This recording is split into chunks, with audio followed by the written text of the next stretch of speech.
Happy Research Day everyone and welcome to Dokdil TV. So this time, tuturuan ko kayo kung paano magtali ng data after having your pilot testing. But before that, for those who are new to this channel, I want you to subscribe and then hit the notification bell so that if I have new videos relating to writing research in education, you will always be updated.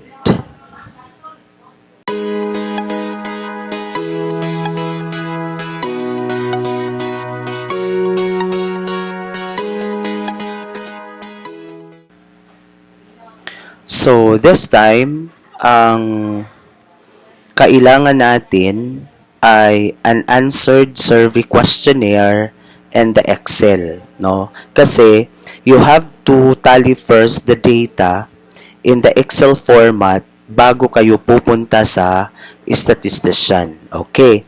So, for example, no, ito yung gagamitin natin na instrument. Okay?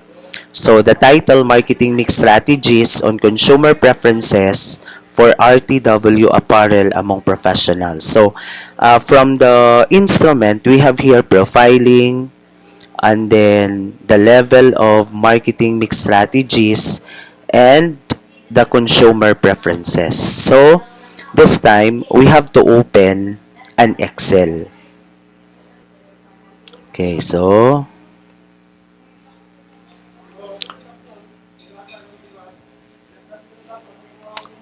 this is now the Excel. Lakihan natin, no, this is 100%. Actually, pwede niyong i-adjust, no, para medyo malaki ang screen. Okay.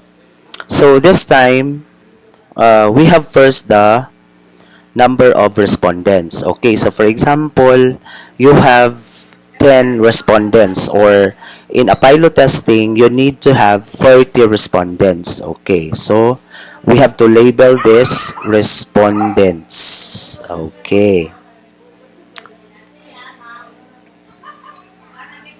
Again, you can adjust the cell. So here, 1, 2, 3, 4, 5, 6, 7, 8, 9, 10. Okay, no? We will only have 10 because this is only a sample. Okay, and then what we are going to do, we have to put this at the center para your questionnaire or maganda tingnan yung kanyang, no, ilagay natin siya sa center para maganda tingnan ang inyong tally. Okay. And then, no, you have the option to change the font style, Arial. And then, here, we have to provide one cell or one insert. And then we have to merge this one. Okay. And then, on this part, we are going to label this demographic profile. So, titingnan natin kung ilan yun. So, there are 5 profile variables. Okay. So, here, 1, 2, 3, 4. 1, 2, 3, 4, 5. Then, we have to merge. And then, lagyan natin ng demographic profile. So, age, sex, status, age, sex, status, nature of work, and educational attainment, no? Nature of work and educational attainment. Okay. So, pag ganito, all you have to do, as what I have said, you have to place this at the center. And then, here, para makita natin sila lahat, you can wrap the text. Yan. And then this one also, you can wrap text. So, andyan na. And then, kailangan dito, you have to provide a border line. No? So that we could be able to see the distinction. So, lagyan lang natin ng kulay na ganyan. And then, after this one, okay, so we will proceed to the level of marketing mix strategies. Okay, first is for the product. So, take note that in every item, for example, there are 15. Okay. So, all you have to do is to provide number here. 1, 2, 3, 4, 5, 6, 7, 8, 9, 10, 11, 12, 13, 14, 15. Okay. So, actually, we can adjust here the cell. Okay. Gawin natin, dito sa ibabaw, you have to highlight this one and then right click, then punta kayo doon sa column with, and then pwede natin gawing 4. Okay, so if you try to look at this, lumiit yung kanyang cell. 4 is ideal, no? And then, we have to place this at the center again.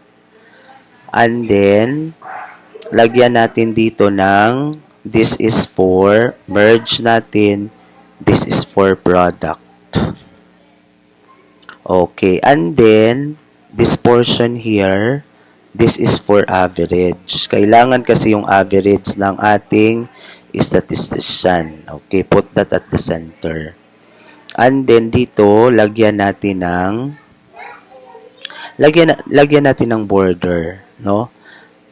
Lagyan natin siya ng border. Okay. So, by simply using the questionnaire, for example here, nag-check siya dito. Okay, so for this questionnaire, may check sa dyan. Then dito, may check siya. And then 3, and then 5, 5, 4, 5, 5, 3, 3, 4, 4, 4. So, what you are going to do is you are going to place the rating, no, of this instrument in your tally. So, for example, 5, 4, 4, 4. Okay, punta tayo doon. So, this is 5, 4, 4, 4. Balik tayo doon. 3, 5, 5, 4. 3, 5, 5, 4. And then 3, 5, 5, 4, 5, 5, 3, 3, 4, 4, 4. 5, 5, 3, 3, 4, 4, 4. So this actually reflects the first questionnaire, no? The first survey questionnaire. Okay. So what you are going to do here, okay, lagay natin siya sa center, no? Para maganda tingnan. Lagay natin sila sa center. Okay, next is we have to get the mean. Okay. So here, you will only highlight this hanggang doon sa average. And then dito sa pinakaibabaw, on top of your screen, on the right side, merong auto sum. You have to click this and then click average. Yan na. So, however, in the manuscript, we need only 2 decimal places. So, all you have to do is just click this one and then dyan sa inyong on top of your screen, no, you have to click this one, increase decimal, or ito, decrease decimal. So, kasi marami yung decimal, we have to decrease. So, dapat the decimal is only 2. And then, after that, you have to No, okay. You put the cursor here. Kailangan makita natin yung black na cross. And then you have to drag this. Okay. So, what is the benefit of this? If you are going to proceed, no, if you are going to proceed to the second instrument, for example, the rating is 4, 4, 5, 5, 5, 3, 4, 4, 5, 5, 5, 4, 4, 4, and 5. If you try to look at this automatically, no, automatically, the average is automatic, no? So, kasi you already programmed the cell. So, and then, let us to proceed. So, after this one, for example, no, after this one, punta ka na naman doon sa second, ano yan, second indicator, which is the price. Okay, so all you have to do is to highlight this and then put the cursor here and then click Control V. No? Okay, andyan na siya. All you have to do, okay, nandyan na siya. And then you replace this with the second indicator which is price. So, paulit-ulit lang yan. No? Paulit-ulit lang. So, dapat all your data must be in one sheet, no? So, hindi ka pwedeng mag-plus dito ng sheet 2 for your second variable. So, dapat nandyan lang sila sa isang sheet lahat. Okay. Anyways, we could be able to see that kasi meron naman kayong indicator na makikita sa itaas. Okay. So, ang tanong, no, sir, paano yung profile? So, for example, balik tayo doon sa inyong instrument. Okay, the profile is like this. So, lagyan lang natin siya ng coding. For example, for AIDS, this is 1. Then, 2, 3, 4, and then 5. 1, 2, 1, 2, 3, 1, 2, 1, 2, 3. So, paano ninyo ito ngayon ilipat doon sa instrument or sa tali? Okay, for example, the first respondent is age 31 to 35. So, ang inyong gagawin, 31 to 35, then this is 2.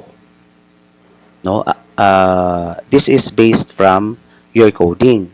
And then, kasi babae siya, no, dahil babae yon, okay, this is also 2. So, tapos, single, so this is 1. And then, on the nature of work, kasi managerial yung trabaho, this is also 1. And then, yung kanyang educational statement, doctorate graduate, so this will be 3. Okay, so the demographic profile will actually correspond to the code that you provided each item. Okay. So, ganyan lang, no? That is how are you going to tally. Okay. So, on demographic profile, you have to do coding. Pag wala kayong demographic profile, never mind. And then, doon sa indicator, sa survey questionnaire, so, the first line here, this refers to your indicator. The second line, ito yung number of statements in your questionnaire. And then, second, on the third and succeeding lines, this will be the responses of your respondents. So, paulit-ulit lang yan hanggang sa matapos. So, ang inyong gagawin again, just simply copy and then Control V. Okay. And then, what is your third indicator? Okay, so you have to replace this for place. Hanggang sa matapos ang 30 survey questionnaire. Okay, so maraming salamat sa panunood. Hanggang sa muli, no, kung meron kayong mga tanong, you can, no, dyan sa baba, sa chat box, you can ask your questions, or maybe, if gusto nyo personal yung tanong, you can direct message me or doon sa ating group chat.